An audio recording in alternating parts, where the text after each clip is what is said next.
I'm live. It's always nice to see that flash up on the screen just as a little bit of a reminder. Howdy, howdy, howdy. I hope y'all are all doing fantastic.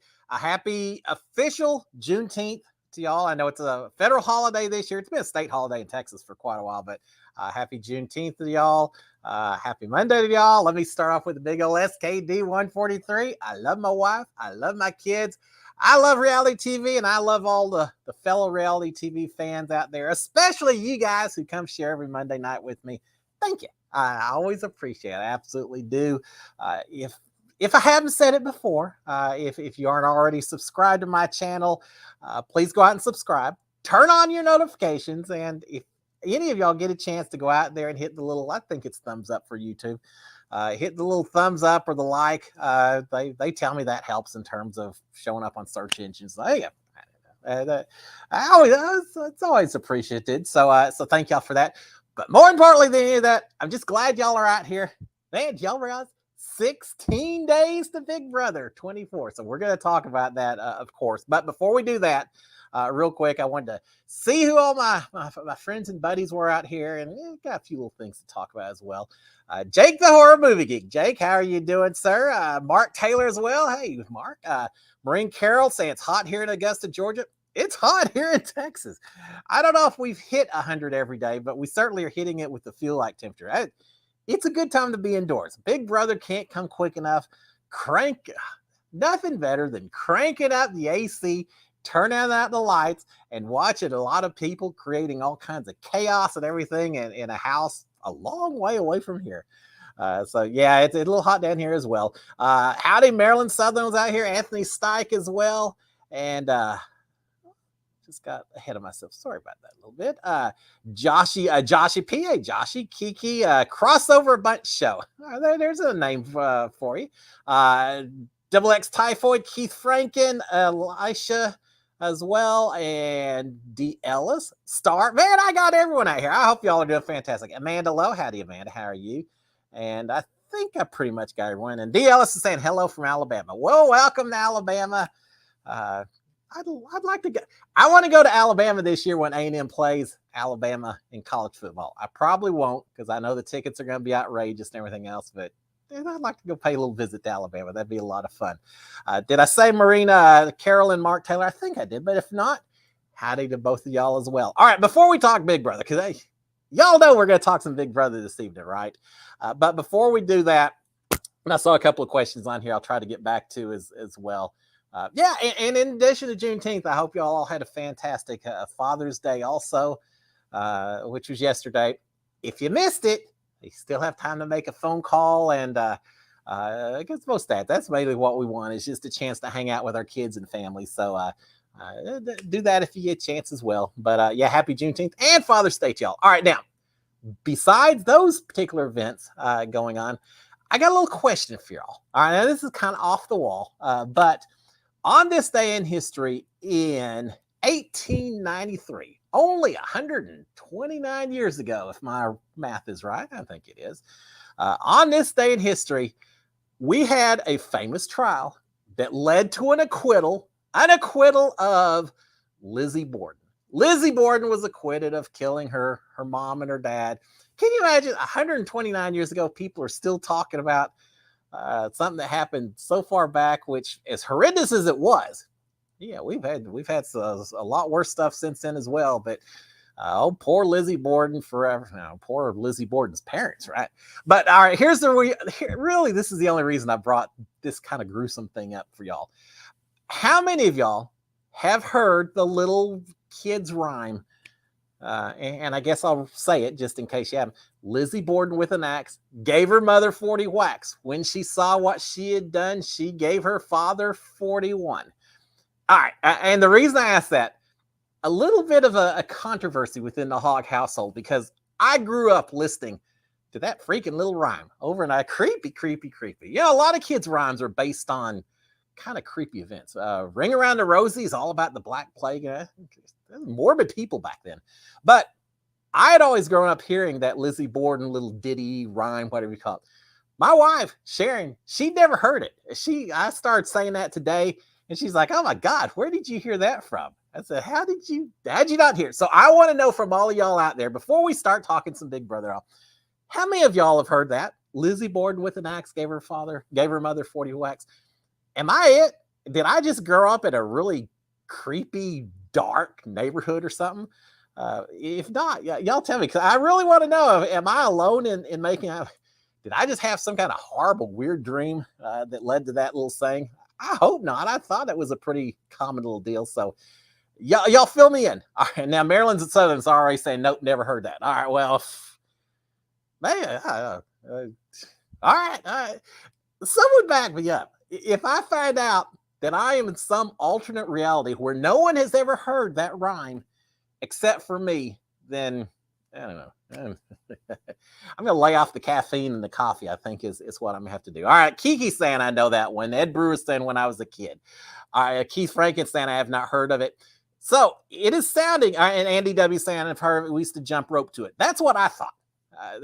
And Deborah Dan Myers as well saying, first thing came to my head. Anthony Stike saying, way too many youngsters here, Cliff. Maybe that's what it is. I don't know.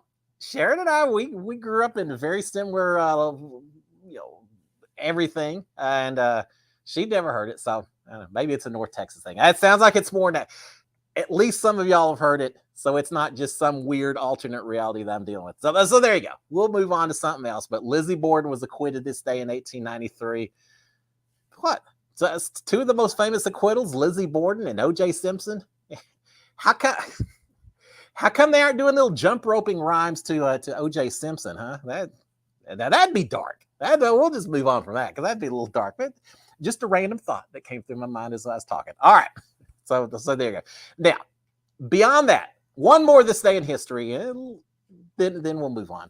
On this day in history, in 1975, the release of a very scary, it's kind of a scary night type thing, a very scary movie to 10-year-old me, certainly, but to a whole lot of other people.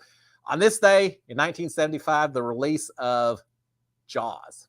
Peter Benchley wrote the book. Steven Spielberg did. I think it was his first big blockbuster film. I think he may have done one or two before those.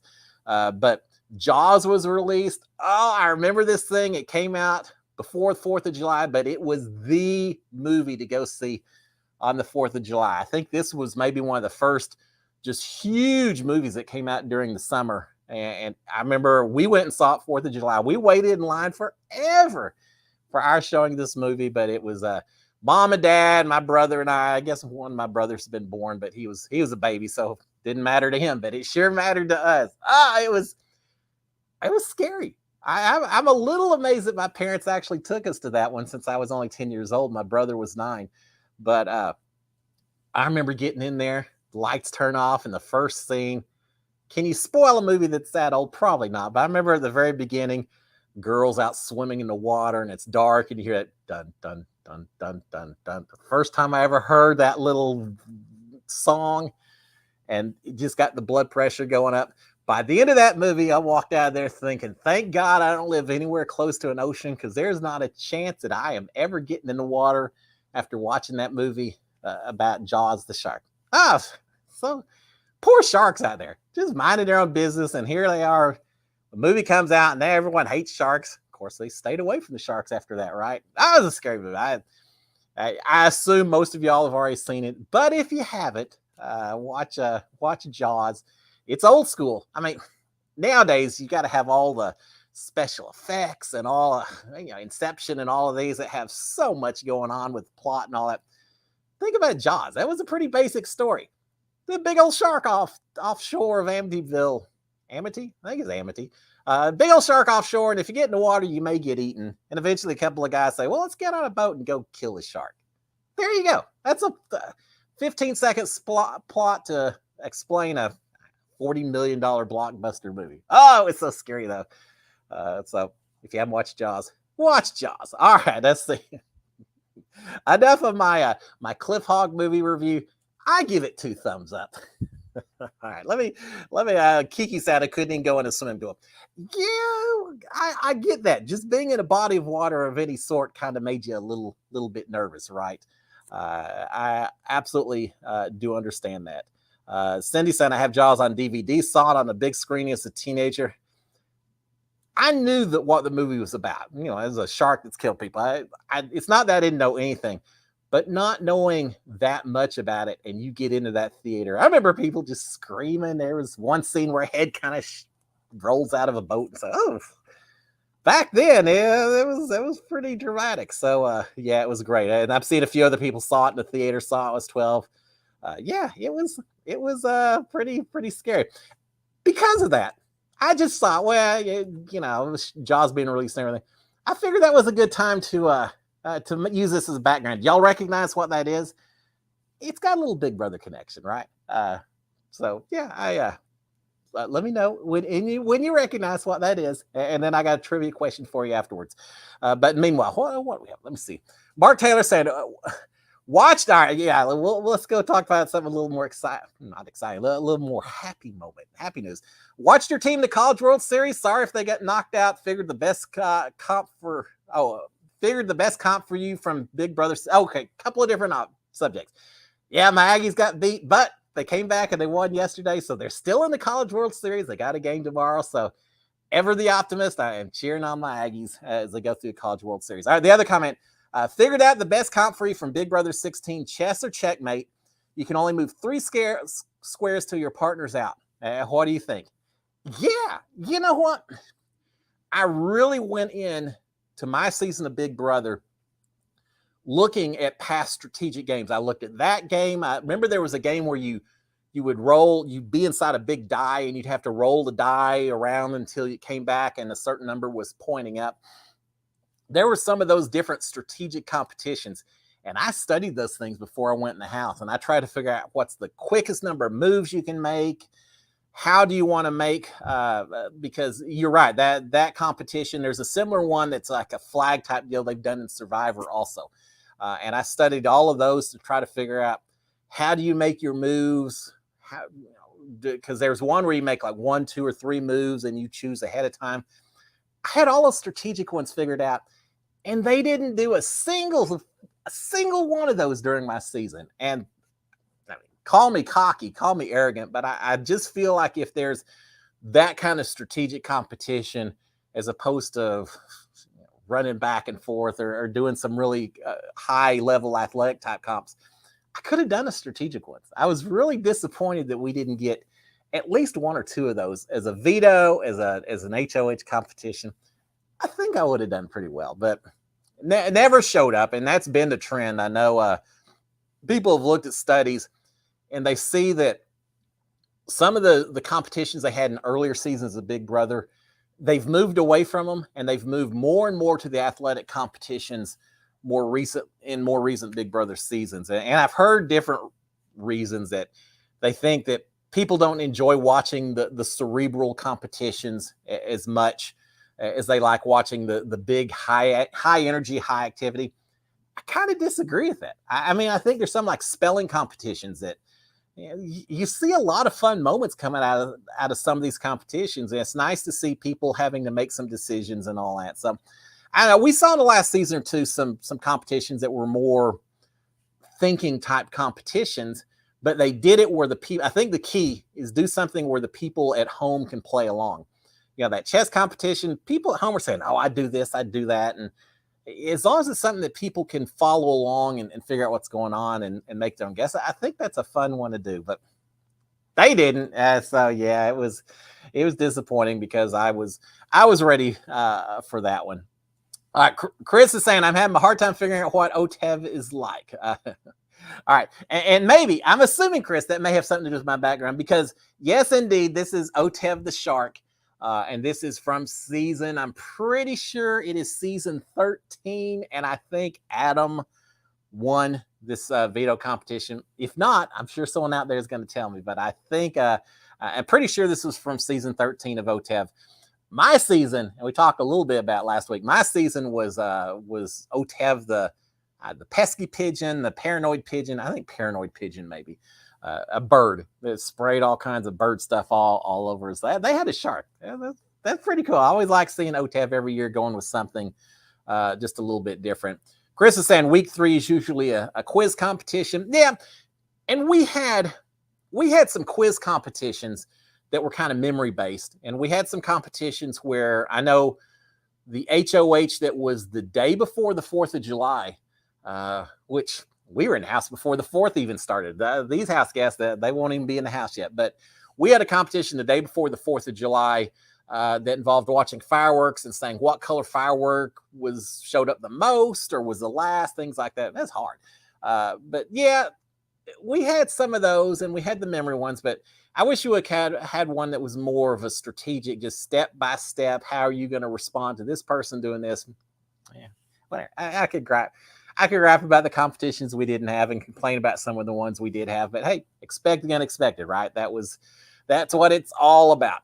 Joshy P saying, I like live competitions live on premiere night. Like on premiere night or POVs on doubles or any live HOH competition. It just feels more intense. It is. It is more intense. I tell you what, we in the house knew which competitions were live and which ones were being recorded. Usually because Julie Chen, we don't see Julie. She's on the front stage or whatever. We can hear Julie during the live competitions. Hello, house guests. In this competition, you're going to do this. And are you ready? And listening to her kind of give commentary a little bit and all of that. So yeah, the competitions that were truly live, like my battle back competition, one or two of the quiz type competitions, when it's live and you know that you're just right there and the pressure's on, it does get just a little bit more intense. So yeah, absolutely true with that. All right, let me see. I've got a couple of them. Chris saying, did you see they're making a Squid Game reality show? Yeah. And if I recall, it could be a different one, but I think it starts with like 400 people or something. I mean, it's like 456 people, and they each have $456. I don't know, but yeah, you talking about a little creepy. All right, I'll watch it.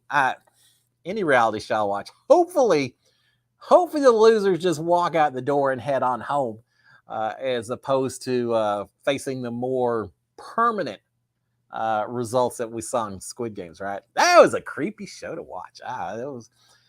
And then to come up with a reality show. Now, here's the thing, and maybe because I know they're doing it, but I didn't really catch on. Is it going to be using contestants here in the United States, or is this a Korean Squid Games reality show? Kind of seems like it ought to be over in South Korea, right? And I gotta say, there are some game shows over in South Korea. Now, Japan too. Japan has some wacky stuff, just kind of silly, weird stuff. But South Korea has some reality TV shows that are very interesting. They had one called The Genius, and it's been a few years back. And talking about strategic games, this whole the Genius, if you haven't watched it, I think pretty much the entire season was nothing but one contest after another that was very much strategy and thinking competitions and things like that. I don't think there was anything that was just straight up athletic endurance. It was all about just outsmarting the other people. Incredible. It's dubbed, and it's a little hard to keep track of who's who and all that. It takes some real focus to watch it, but it's pretty good. So if you haven't seen that, but yeah, I'm kind of interested to see what a Squid Games is going to be like. We'll find out. Never can get enough reality TV, right? Look at that. All right, Chuckster's Adventures. Hey, Chucksters. I live on Daytona Beach, Florida, and have never seen a shark like that. Well, that's probably a good thing, right? Yeah, I know. I've always heard that it's kind of like, now I live by the ocean, but I always grew up saying not every snake is a horrible, deadly, venomous snake that you've got to kill. Most snakes are good. Just make sure you know the difference before you go and petting one or something. And I know it's the same way with the sharks, that you got a lot of, lemon sharks and sand sharks and everything. They're not all great whites that are just following people around and getting ready to chow down on you. But there's a few of them out there. And my thinking is, if I'm out in the water, I know 99%, well, probably not that much. I know 90% of the sharks are as scared of me as I am of them, and they'll leave me alone.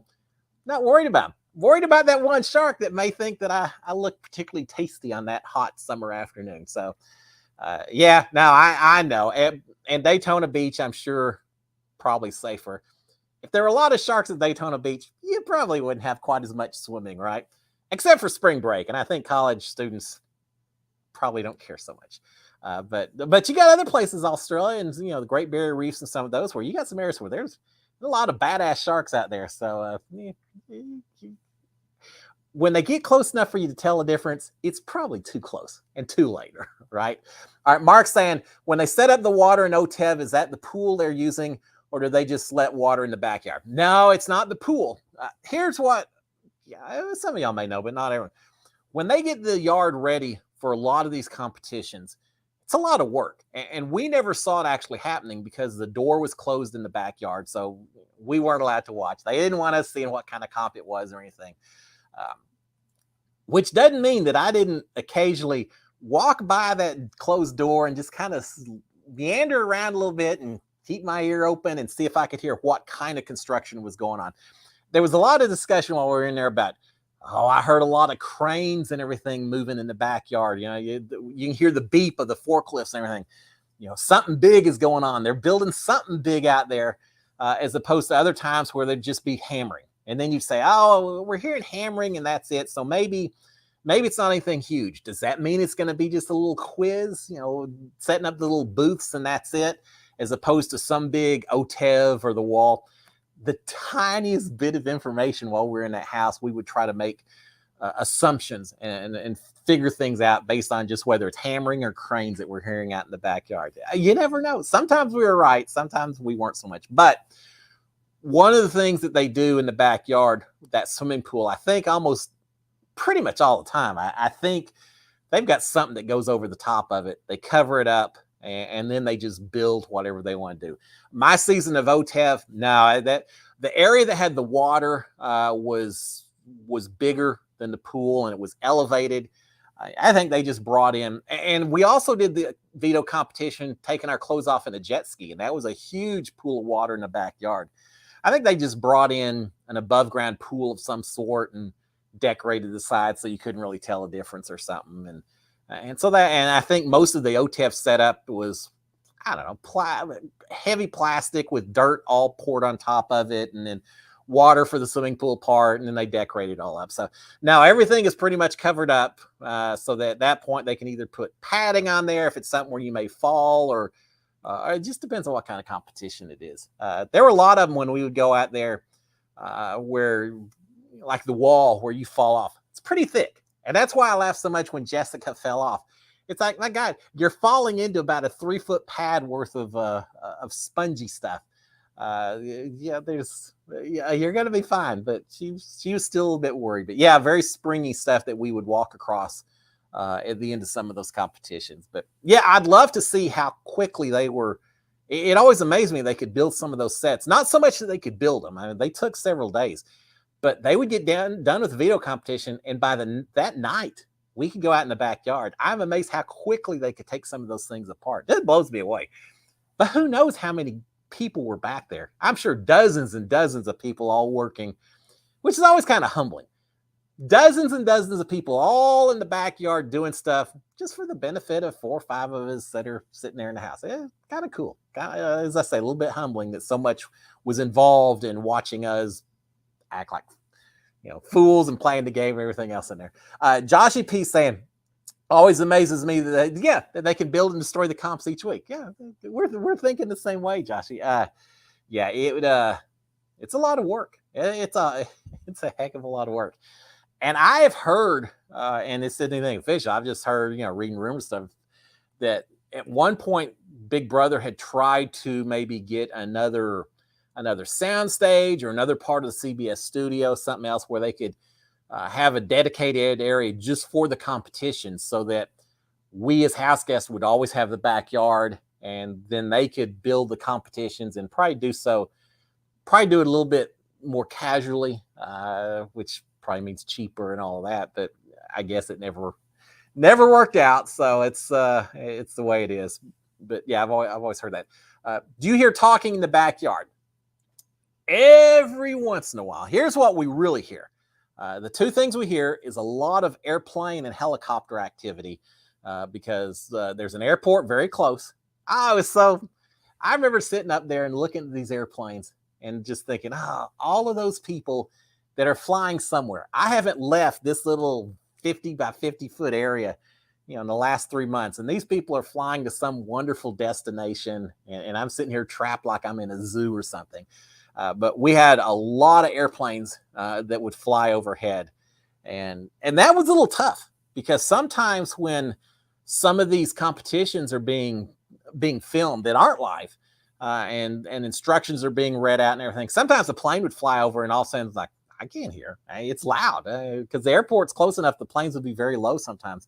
But the other thing is, I guess whatever city is Burbank, I guess they had a police helicopter chopper landing pad somewhere close by. Because every once in a while we would hear these choppers, and you know how loud choppers are. They'd be loud as they flew overhead. And I always wondered, are they flying over just looking down saying, that's the Big Brother people. Look, I see someone out there laying by the pool. They're probably so used to it, no big deal. But we heard a lot of that. We also could hear traffic, cars, horns honking, things like that every once in a while. Very rarely we would hear someone talking. And I'm sure it was someone that's just walking by the outside of the wall on the soundstage or something. And not really enough that we could understand what they were saying. I bet there were signs saying be quiet or something. But every once in a while we would hear people laughing, things like that. And once in a blue moon, maybe 2 or 3 times the whole time we were in the house, we could hear music playing. And I don't know if there's some apartments nearby or other people on the CBS lot. Not really sure. Someone playing music, and every once in a while we'd pick up a little bit of it, just way off in the distance. And it just made it seem that much more exciting to be out in the backyard, sitting around the pool, laying out and listening to a little music. That was always a nice little extra bonus. Anthony's saying the John Wayne Airport. No, Anthony, actually the John Wayne Airport is down in Orange County because I've flown out of there before. The CBS soundstage is way up in Burbank. So I guess it's the Burbank City Airport or something. I don't know. But yeah, John Wayne Airport is down south in Orange County. We're up north of Main LA and all that. John Voss saying, are you allowed to turn around up on the wall, or do you have to face forward? I wonder if that'd be a benefit. Oh, it would have been a huge benefit. No, we weren't allowed to turn around, and I don't remember how they enforced that rule. I think they just probably said you can't turn around. Because otherwise, yeah, I'd much rather turn around, hook my hands up underneath the boards that we had on our particular season. I could hold on for a long while if I could do something like that. But no, you had to face forward. And yeah, I don't remember the specific rule. I'm sure it's just one of the things mentioned at the very beginning. I know in years past that people would, I remember James Hewling, for example, would crouch way down. So he was just almost sitting down on that ramp, but not more sitting on the back of his ankles and all of that. Well, they got rid of that for us because if I recall, there was a piece of wood between our legs in the middle that kept you from being to crouch down. You had to basically stay fairly straight up the whole time. And maybe that's what it was. Maybe they told us that your left leg had to be on that side, right on the other. I don't remember how they told us, but now you had to face forward. That was hard. It was a hard competition. You get so confident when you go in saying, God, if my Big Brother life is on the line, I'm going to hold on as long as it takes. I don't care how long I'm up there. And I went in saying the same thing. And there was never a competition where I was so cold. I mean, I've seen the wall competition where there are people just up there shivering and they're miserable and all. I never had a competition like that where I felt miserable up there from a temperature standpoint or anything, which is amazing because I hate the cold. I can't stand it. But that never fazed me. It was always, for me, on these endurance comps, it was just pure muscle. And it's because I got a little more mass that I'm trying to hold up on ropes and walls and things like that. But yeah, I would have loved to turn around because that was a hard competition to have your hands behind you trying to hold onto those pieces of wood. Not easy at all. Josh is saying, didn't they have a separate space for the activity competition? Wonder why they don't stick to that. Yes, they did have a slightly different location for that, for a couple of competitions that we did that were smaller and they weren't part of the official, like activity. I think it's just not big enough for a lot of competitions, and I can't really get into detail and all that, but it's not big enough for a lot of competitions. Some of them it's okay, but not all of them. But yeah, it would be great if you had the backyard the full time, not just to be able to go outside and enjoy it and everything, but just so we'd have the washer and dryer 7 days a week. That was miserable not having the clothes dryer or the clothes washer except for a couple of days, because I've never seen people who can go through towels as quickly as my fellow house guests did. I would try to pick out one towel, and usually I try to pick one that looked different from the rest of them so other people wouldn't mess with it. But I'd pick one towel and I'd use that for a day or two, and I'd switch to another towel. Now, there were people in there.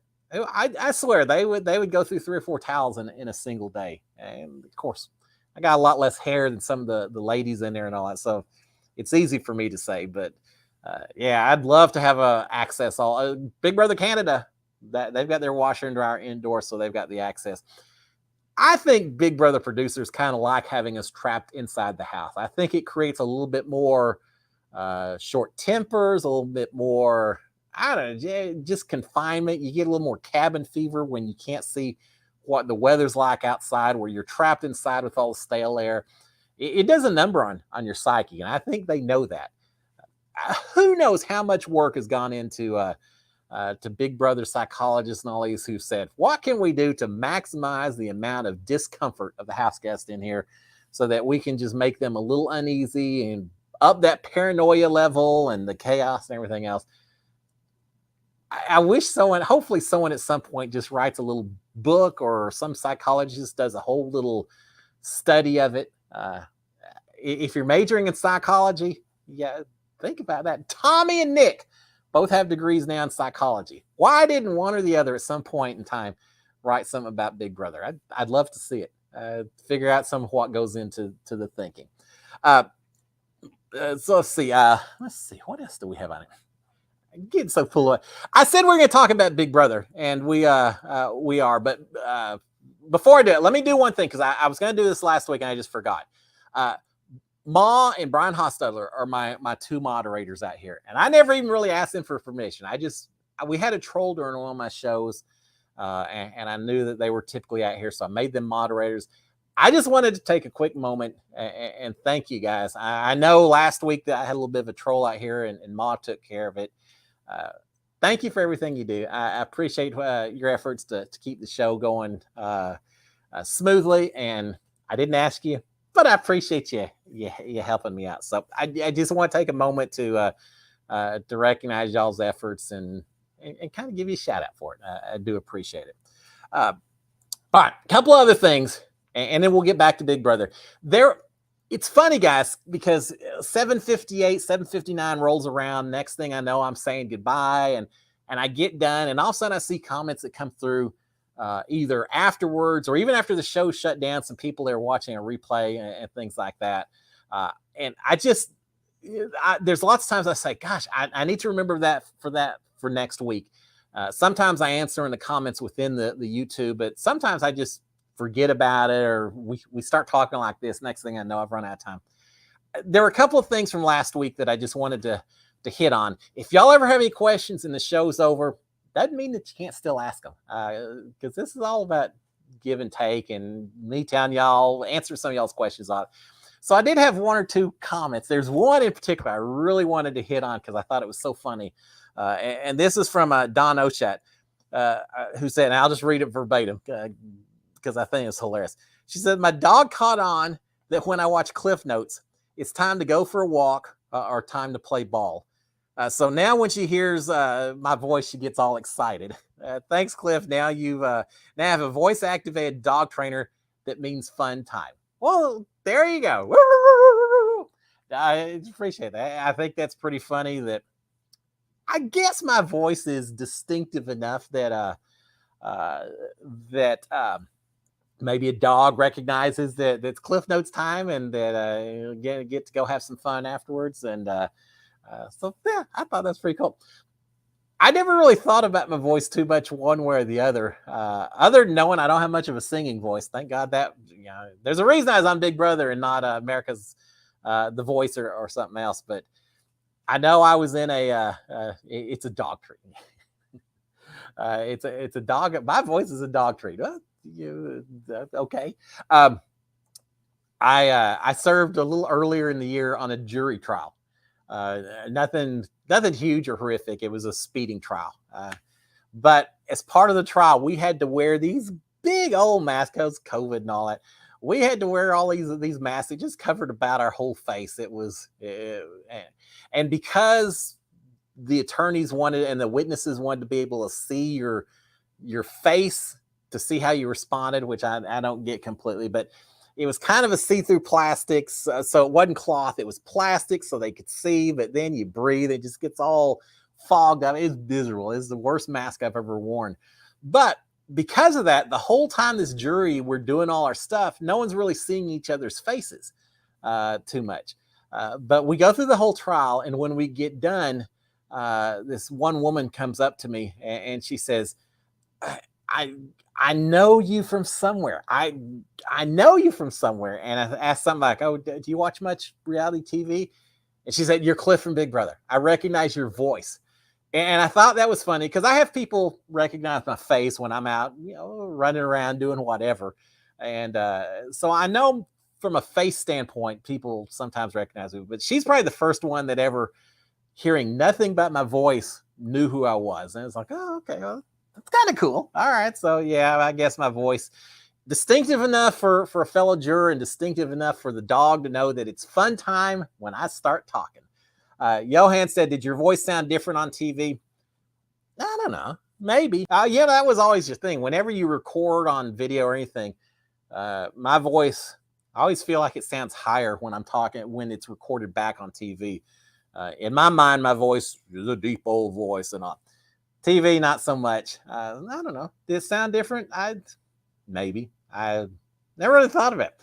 When I watch me on these episodes, and first of all, I still haven't seen my whole season. I've only watched the first 4 or 5 weeks of it. But when I watch it, I'm always so focused on what's going on that I don't really think so much about the voice itself. I watched a little clip that I'd never seen before. So I saw it last week, and I remember how I was doing research on Big Brother 24, and somehow my name popped up on, and there's a little clip of Tommy and Jack back in the archery room of our house, making fun of me, making fun of the way I walked, and they were going back and forth. They both were impersonating me by putting their head down and putting their hands up like this and kind of walking around the house. I thought it was pretty funny. I'm never going to get upset. I know some people made fun of the way I walked in the house. Some people made, they made fun of it as well, made fun of the way I ran and everything. But all I can think is, yeah, that's probably what I do when I'm deep in thought, put my head down and put my hands together. And it's like the minions conspiring. And so I did a little bit of that. They're busy making fun of me. I'm busy trying to figure out how to get their asses booted out of the house. But yeah, that was funny. Tommy and Christy did also. They talked about at the very end, right before I sent them out of the house. They talked about one of the things that I did that they had picked up on that was pretty funny. Whenever I felt like I was getting attacked, one of them claiming that I'd said something or that I was in a bad situation, they said I'd always put my hands up, say, "Hold on, guys, hold on," and I had my hands like that. And they said that was their first indication that I was becoming defensive. And if I was really feeling attacked, they said, instead of putting my hands like this, it's hard to show in here, I'd put my hands down and bring it up, say, "Come on, guys." And I'd actually push back with my whole body as well and hold the hands up. And they picked up on that. It's amazing when you live with people 24 hours a day, all the little things that you can pick up on. With Tommy, I picked up that I thought it was a bit of a liar's trait. We can't ever play poker with each other because we know each other too well at this point. But Tommy, when he was maybe being a little bit insincere or backing off from the truth a little bit, would do this. He'd go, "Cliff, no, that's not what's going on." And I saw him do that enough times that eventually it was kind of his tell that I figured when Tommy's doing this, that means that he's trying to cover his own position. So yeah, again, it's funny what you pick up from different people. Y'all were watching and making fun of Christy and her eating and different things here and there. We're watching and trying to figure out who's lying to us and who's telling the truth just by body language and all. 24 hours a day. You can't ever rest while you're in that house. All right, my mom. Hey, mom, how are you doing? Mom saying that they made me mad at them. Yeah, my mom got mad at people making fun of me. Tommy and Jack made fun of that. Sis, I think, and Christy made fun of the fact that when I ran, I didn't run like an athlete. I ran like a 50-year-old man. Well, duh, that's the way it works. And they made fun of me. And my mom didn't like the fact that they would zoom the cameras in on me when I was sleeping at night while I'm laying there in nothing but my underwear. She didn't like that either. I didn't care. There is nothing that the people in the house could have said to make fun of me too much that I would ever hold against them. It's all part of the game. I'm sure I made fun of people in there while I was in the house as well, and whatever. Again, because in the back of my mind, I sit there and think, all right, well, they were making fun of me, but I was busy planning on how to boot them out of the house. And except for a couple of people, they all went out the door before I did. So make as much fun of me as you want, because I finished in a better, higher position than you did for the most part. I wish it could have been just a few more, but it didn't bother me. I guess I'm pretty laid back and whatever. I'll own it. I went in saying I'm just going to be me. I'm going to own it. They can joke or whatever. That doesn't faze me at all. Anthony's saying everyone has little tells in their body language. I know, which makes me wonder, because now that I've seen it and I picked up a little bit of it on my own, if you're someone like a police detective, like Derek, or in Survivor, Tony and Sarah, there probably are certain professions, psychologists, detectives, people like that probably can pick up on some of that. And what a huge advantage if you can tell when someone's being honest or not by the way they're acting with you. That would be a huge benefit in the house. So, I'm going to be paying that much more attention next time we have someone like that come into the house, just because now I understand what the advantage can be. Y'all realize right now, somewhere, probably, well, not 16 people, because you're going to have some alternates as well. You've probably got 20 or so people that right now may be in sequester getting ready for Big Brother. How cool is that? I'm ready for it. I'm so ready. July 6th. Now, here's the other deal. I think someone mentioned it last week, and I said I didn't have confirmation at the time. I think US Weekly put out their reporting that it is going to be a live move-in. Woo! Yay, I love hearing that. Live move-in. Hopefully that means live feeds coming on. If not, as soon as the East Coast feeds are over, probably as soon as the West Coast feeds are over, I'm guessing. That means that we'll get to see most of the relationship forming, the alliance forming, all of that. I hope there's not one big alliance. I hope it breaks off into a couple of different groups and we get a little bit more back and forth this season. But however it works out, it's going to be fun seeing how it does develop. So we're going to get to see the live move-in, which is always that much more exciting. Now, I hope they don't send someone home or banish them or whatever you want to call it on the first day. I've said on here before, I think that's a little bit unfair. I want everyone to have a good opportunity to show who they are as a person and not get booted just based on stereotypes or first impressions that may not actually have anything to do with who they are as a person. I want everyone to have a chance to play the game, but we're going to get to see it live, which is absolutely fantastic. But yeah, we're only 16 days away, so we're pretty close. I assume there's probably people who, of course, with COVID, who knows? They may have all already been picked up. If not, there's probably some that have been picked up, some that are getting picked up this week. I'd love to just be hanging around LAX airport and trying to see if I could identify who the contestants are coming into Big Brother. I don't know how you'd recognize them. It just have to be someone that is going out of their way not to talk to anyone, because remember, that was my thing. Don't talk to anyone. Just stare straight ahead, and just, don't worry about it. So it'd be fun. All right, Mark's saying, how do they set up for a double eviction? What's the time difference of the two events from the start of the first event till the end of the second event? Mark, it's all live. So it's exactly what you see on TV. There's no editing involved or anything else. We were thinking double eviction was going to be taking place from, about week 3 onwards. Well, every week, this is going to be double eviction week. Better get ready for it. And every week it wouldn't be. So finally, when it then came up, we all were like, we knew it. We called it. Yeah, we've been calling it for the last 5 weeks or so. But When we did double eviction, there were 7 of us, I guess, to start with. So we knew if there was going to be a double, it was probably going to have to be that week, and it was. Nothing different. We, as house guests, it's exactly the same from a time standpoint. There's a certain period of time where we get sent upstairs and we're locked into the HOH room, so little gremlins can come through and change light bulbs and clean the lenses on cameras. I do whatever they do, and we don't know, but get everything set up for the live episode later that evening. We were locked into the HOH room exactly the same time as always. We stayed up there exactly about the same time as always. So we didn't know anything until Julie announced it, and it's quick. I mean, as soon as you get that first eviction, and on the TV, they would cut away the commercial, and over the loudspeaker, we'd say, "All right, house guests, we need you out in the backyard. You got like 3 minutes. So if you got to make a quick little bathroom break, you better go fast because we need you out there before we come back." And so we'd all get back there and get back there in time for someone to read out the rules to us real quick, so we kind of knew what was going on. And next thing you know, they'd say, "All right, we're going live," and then you hear Julie's voice giving you the rules again. And I mean, it is truly that fast.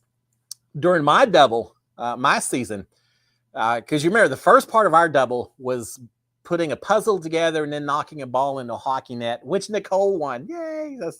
I was so happy that she finally won an HOH. So she won that. But something about that competition, I had an asthma attack. I've never had an issue with asthma in my entire life, but that particular episode did it to me. And later, some medics said, sometimes when you're really stressed out, you're doing something like that, you tend to hold your breath, and it creates issues. I didn't know that. It was the only time it's ever happened to me, before or after. But because of that, suddenly then they were saying, "Okay, house guests, now we need you to come over here for the veto competition that's going to start next commercial." And I'm coughing so much that I'm not even certain I'm going to be able to participate. That was the what the bleep competition, which I won. But I wasn't sure I was even going to be able to compete in that because I was coughing so much that I could barely stand up. And I've never had that before in my life, but I had it.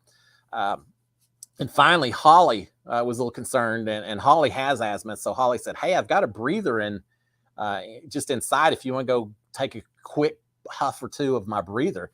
And I was miserable. I said, "Yeah, whatever." So they let me run inside, grab her breather, and took a couple of puffs. I found out later, if you aren't used to that medication and you do it for the first time, it can have a little bit of a narcotic effect. So who knows? I may have enjoyed that evening a little bit more than I'd planned on. But finally, I was able to settle down a little bit, did the competition, won it, and finished up the episode. But it was so quick from start to finish, just like you see on TV.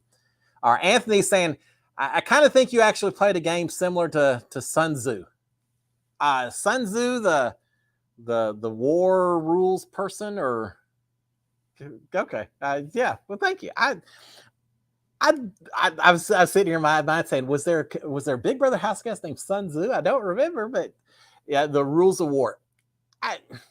My son bought the Rules of War book and has it, and I'd looked through it a few times, and I'd like to think that I try to be strategic enough that I would have followed some of the same rules that they do in terms of creating divisions, an enemy of an enemy. And so thank you. I take that as a huge compliment.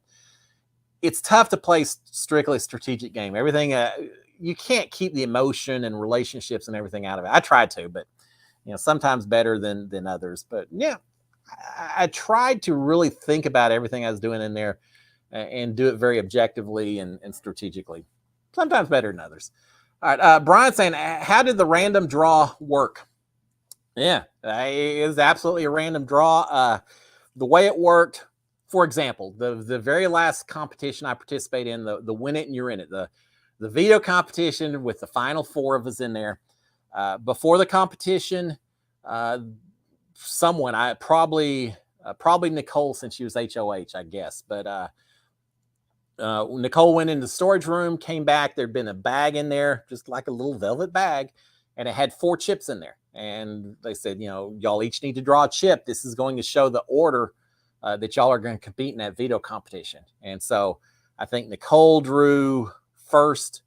I don't know the order, but turns out Nicole drew chip number 1. I drew chip number 2. Holly chip number 3, and Mickey chip number 4.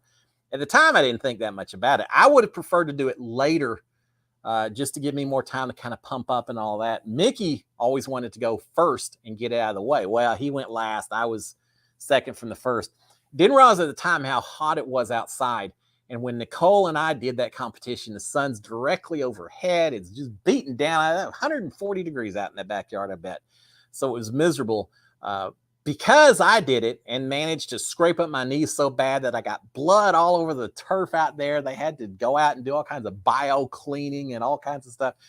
Because of that, by the time it was actually finally Mickey's turn, the sun was already off in the distance. It started setting on the horizon. It was getting late in the afternoon.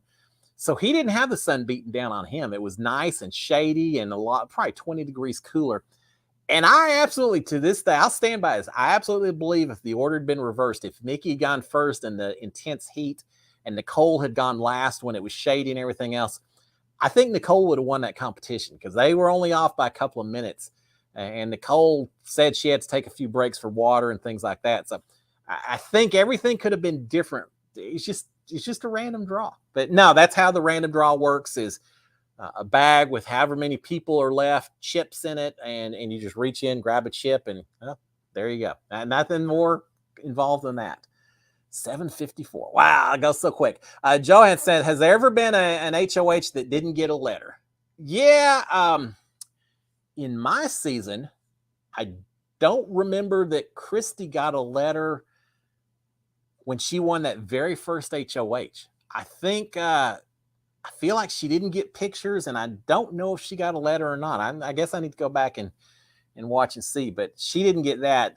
Nicole, because she won the first part of the HOH, and we immediately went to the veto, and then we had the next HOH immediately after that. Because of that, Nicole never got an HOH room because there was already another HOH by the end of the evening. So she got a little burned on that, but she still got pictures and a letter. It was just a basket, I think, that was left in that RV room that she was sleeping in, if I recall. But as far as not getting a letter at all, I'm not sure that Christy did during our season, and there could be other people during other seasons. I'm not real certain, but I don't think Christy got one because I know she's a little hot about that. And all I can think is, yeah, it'd be nice to have a letter and everything else, but it's only been a couple of weeks, and you are in power. You know, if you're so upset, yeah, I'd be happy. I'd be happy to change. Tommy one time complained, said, "Man, I'm a little upset. Everyone else gets to compete in all these veto competitions, and I never seem to get picked to compete. I wish I could do more veto competitions." And I remember I told him at the time, I said, "Well, Tommy, if I'm HOH, I'll put you up. It'll guarantee that you get to play the veto. Is that what you want?" And he said, "Yeah, no, we're good. I'm okay not playing." But we laughed about that a little bit. All right, let's see. What else do we have on here? So much stuff. All right, let me see if I can get through these comments real quick, and I've got a couple of other ones I'll answer also. Let's see. Moss and my best friend who's Chinese has a book. It's a cool book. There's a lot of good strategy in there. I did while I was in sequester. Oh, let me do that. While I was in sequester, a couple of things, because people are just locked away in there, nothing to do. I mentioned last week I had a book that my son had got me on game theory, and I read through that and tried to get up ready in the right mindset for Big Brother and all that. But there's other things that we did in there, just in case y'all don't know, locked away. I remember one time had a couple of people from Big Brother production came by and said, "Okay, Cliff, you got this big old suitcase. We got to go through every bit of it and see what's allowed inside the house and what's not allowed." And they went through every article of clothing I had and would say, "Okay, Cliff, this guy has a logo that you're not allowed to have, or this logo is too big, or it says something." Like I had a NASA shirt that I want taken out. Say, "Well, we can't have NASA. It's a logo of a company, and you're not allowed to have NASA." They went through everything and grabbed half a dozen items that I wasn't allowed to have in. And there were a couple of other ones where they'd say, "Okay, Cliff, this has a logo on the sleeve. If you can scrape it off, then you can keep it in the house." And so I'm with my fingernail trying to scrape off a little Adidas logo or whatever it was. So they ended up carrying away the things that I wasn't allowed in the house. And I was like, "Oh man, I can't believe there's that many things I missed." And I remember them saying, "Oh no, you're pretty good. There's some people who've got a lot of clothes that don't qualify. We're taking a lot of stuff away from some people." But I remember spending one afternoon just doing that. I remember another afternoon, we wear microphones in the house, and after a while, you just get used to it. And for those of you who don't know, while they play the music in the morning, we're supposed to go in and switch out our microphones, put a new battery pack in, because I guess those microphone batteries last about 24 hours. But before we ever got in the house, we had some technical people that came through and said, "All right, Cliff, we're going to show you how to do your battery pack," and it was all about how to switch out the battery, how to attach it to your pants, or different things, and if you're not wearing a shirt, how to wrap it around and attach it. And I remember them saying, take your finger like this, put your thumb on your chin, and then wherever your little finger hits on your chest is about how low your microphone should be. They say if you do that, that'll be just about the right distance so we can hear everything, but it doesn't have echoes or anything. So there was a lot of practicing with the microphones, and I remember them telling me, saying, "Now, Cliff, just so you know, the people that do the best job with the microphones, for the most part, are the ones who go farthest in the game and win most of the time." They said the people who always we have to remind to change out the battery packs, they're the ones that usually end up going home first. But like, I'm not sure I'm buying that, but I'll take care of you guys. I don't want y'all mad at me. So I was always very careful. I paid a lot of attention, made sure I switched out my battery packs and everything. So there you go. Just a little insider scoop about some of the stuff that happened. Yeah, Chima, please turn on your microphone. Those microphones are expensive.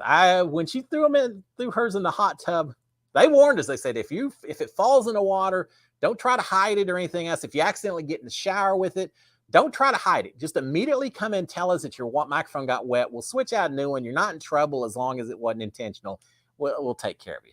And JLE Cross says a battery about the size of a cell phone. Yeah, it looks like a little pager kind of thing that you just would snap it out, put a new one in, and you're good to go, as I recall. Yeah, so it's about that size. 8 o'clock. All right, I had a couple more comments and things. We'll carry it over. I'm not going to forget them. We'll cover it next week. Guys, 16 days, and we're ready for Big Brother 24. I saw a release that someone was saying this was the cast, and of course, until I get confirmation, I'm not believing squat, and I haven't heard it since then. So I think it was just someone just screwing with us a little bit. But it is funny every time I see one of these little leaks, I'm watching to say, okay, is there an older guy or an older woman that's going to be kind of the same role that I played? And who's going to be this type person and all that? And we're at that point where every little rumor out there, people are trying to believe. Don't believe the rumors until it's confirmed, because there are a lot of people that are just going for clicks and in social media and all. Y'all know how that works, right? All right, guys, we're going to shut down. It is 8 o'clock. Y'all have a fantastic week. I'm sure by next week, we'll have all kinds of rumors and Big Brother 24 to talk about. So until that time, thank y'all for another great Monday. If you haven't subscribed, please do so. If you haven't turned on notifications, please do so. If you haven't done the thumbs up, please do so. Y'all have a great week, guys. Until then, SKD143. Love my wife, love my kids, love all of y'all. Those of you who watch live and those who watch in a replay as well, I appreciate y'all so much. Cheers, my friends. Y'all have a great one, and we'll see you next Monday. Bye.